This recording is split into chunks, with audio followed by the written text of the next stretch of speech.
Hey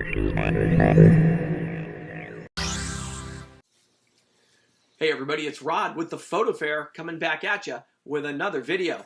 Today I want to talk about reflex telephoto lenses. This is a Tamron 500mm f8 reflex telephoto lens. 500 millimeters, look how small it is.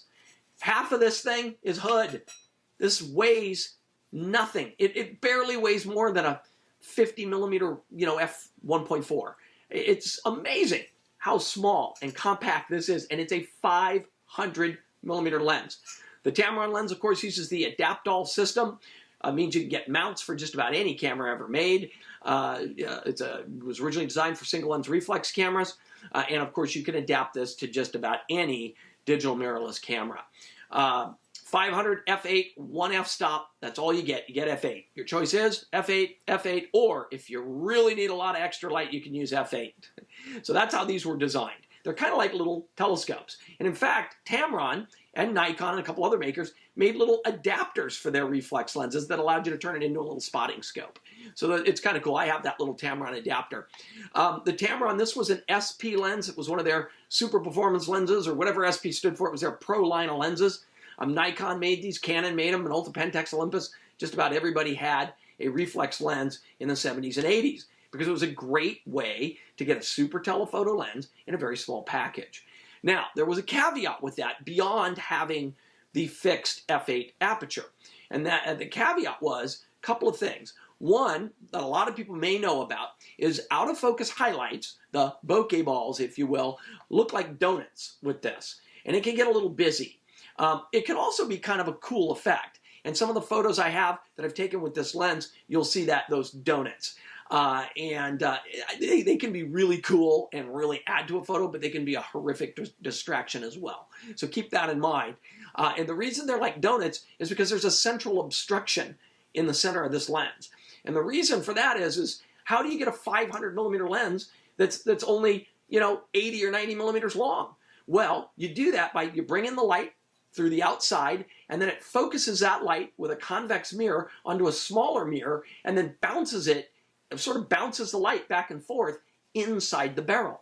So the light is passing through the 500 millimeters, which would normally be like this big, and it's all doing it inside here.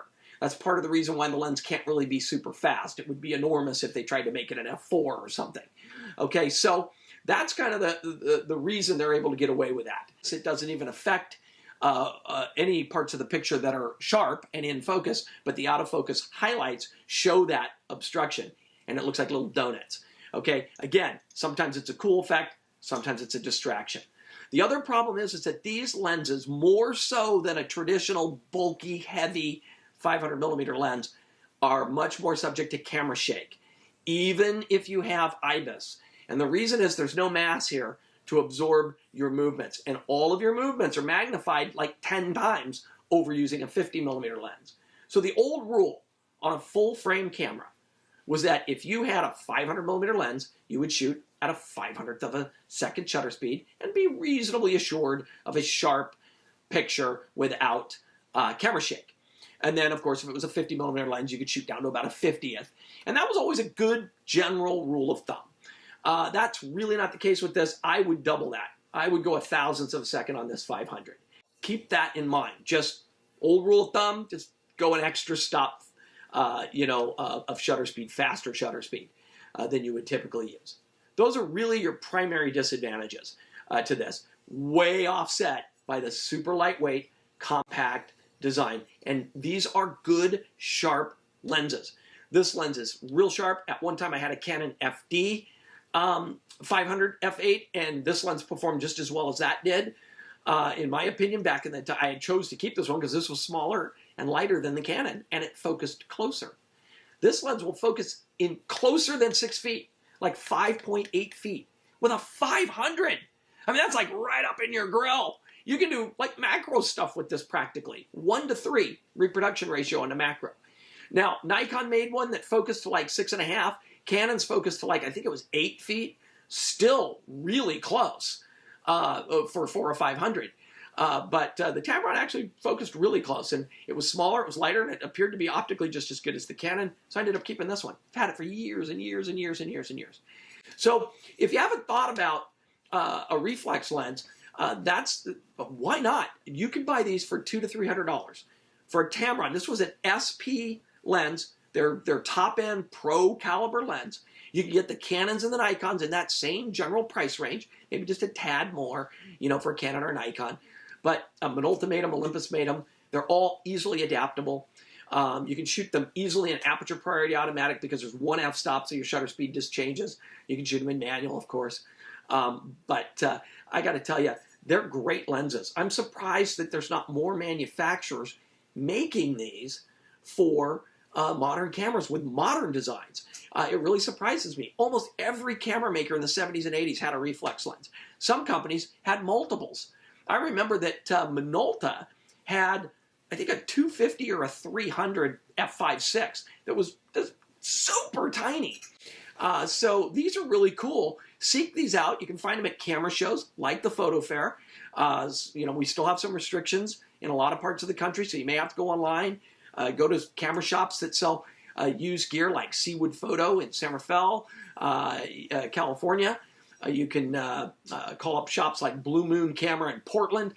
Camera shops all over the country that sell lots and lots of used gear. You're bound to find one of these things running about there. You can check places like eBay and that sort of thing. So great, they're fantastic. Let's take a look at some photos that I've made recently and over the years with this very Tamron 500mm SP f8.